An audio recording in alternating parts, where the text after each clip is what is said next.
हाँ रन्ना तुसा मेरे को एक गाल दसो कि तुसा डिवाइस से विचों पैसे कढवावर वेने वे ओ तुम्हारे अगो केता अंगूठा तुम्हारा लेने पकेट से ओ तुम्हारा प्यू लगने तुम्हारे अंगूठा लेने तो पैसे गिनने ओ तस्वीर से कहने दसो तुम्हारा प्यू लगने तुम्हारा भिरा लगने हैं और तुम्हारे हाथ भी चेक करे ने बैठा कूलेन गे हिन ओ हिन हैं तो कुछ शर्म लिहाज क्या नहीं 10-12 हज़ार रुपए दे पिछू तुसा वेने वे अब इज्जत हराम करे ने लख लानत है ठीक है।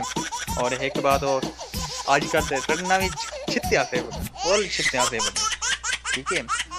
और बिल्कुल छित्या से बदन तो कुछ तमीज़ होनी चाहिए, दुकानदार को भी तमीज़ होनी चाहिए। मेरे आए 2-3 दिन पहले मैं गया हुआ था शॉप पर कोई काम पर, तो उसने कहा कि आंटी आंटी यहाँ पर अंगूठा लगाओ यहाँ पर। उसने अपना हाथ उसने पकड़ कर हाथ लगवाया है अंगूठा बस।